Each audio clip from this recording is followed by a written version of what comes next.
எந்த பிசினஸ்ல நிறைய காசு சம்பாதிக்க முடியும்? யாருக்கு என்ன தேவைப்படுதோ அவங்களுக்கு வந்து ஈஸியாக கிடைக்கிற மாதிரி கொடுத்தா நிறைய கிடைக்கும். ஓகே, டாடா எப்படி சார் இவ்வளோ காசு சம்பாதிச்சாரு?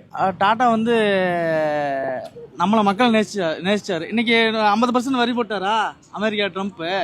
100% போட்டாலும் நம்ம இந்தியா வந்து திருப்பி மேலே இருந்துச்சு நிற்கும் ஒரு நாளைக்கு. இன்னைக்கு வந்து அவங்க 100% 150% போட்டாலும் நம்ம அவங்களோட விற்க வேண்டிய அவசியம் நம்மளுக்கு கிடையாது. ஆனால் நம்மளே தன்னிச்சையாக இருந்ததுக்கு இந்தியாவுக்கு பவர் இருக்கு. சார் டாடா ஸ்டார்ட் பண்ண ஒரு 5 பிசினஸஸ் சொல்லுங்க சார். இரும்பு, காரு, ஃப்ளைட் விட்டார் பாருங்க, அது மிகப்பெரிய வேலை. அப்புறம் எல்லாமே இப்போ ஃபினான்ஸ்லேருந்து ரெண்டாவது வந்து இது கார்மெண்ட்ஸ் வரைக்கும் வந்துருச்சு. நான் திருப்பூரில் ஒர்க் பண்ணுறேன். கார்மெண்ட்ஸ் வரைக்கும் எல்லாமே டாட்டாவில் எல்லாமே பண்ணிட்டு இருக்கு. காப்பி தூள் இருந்து டாட்டா உப்பு வரைக்கும் எல்லாமே டாட்டால் தான். ஏன்னா நம்மளுக்கு வசூல் பண்ணி கொடுக்குறாரு. அவர் அளவுக்கு பிசினஸ் பண்ணணும்னா நம்ம என்ன பண்ணணும்? சிந்திக்கணும், யாருக்கு என்ன தேவையோ அதை சிந்திக்கணும், அவ்வளோதான். நீங்க கேட்குறீங்க பார்த்தீங்களா, இப்போ சும்மா வந்து நீங்க டெய்லி வந்து ஒருத்தர் கேட்குறீங்க, எனக்கு ஏதாவது தேவை இருந்தால் தான் உங்கள்கிட்ட பேசுவேன். ஆமா, ஆனால் உங்களுக்கு பிடிச்சிக்குதுல்ல, ஆனால் அதுதான் மேட்டர்.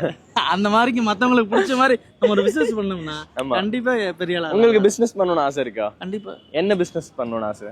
நான் கார்மெண்ட்ஸ்ல எக்ஸ்போர்ட் தான் பண்ணுவேன். ஓகே, ஸ்டார்ட் பண்ணா கார்மெண்ட்ஸ்ல பண்ணுவீங்க? அமெரிக்காக்கு பண்ணவே மாட்டேன். உங்களுக்கு தெரியுமா சார், நம்ம கோயம்புத்தூர்ல ஒரு சூப்பரான பிசினஸ் எக்ஸ்போ வருது, தெரியுமா?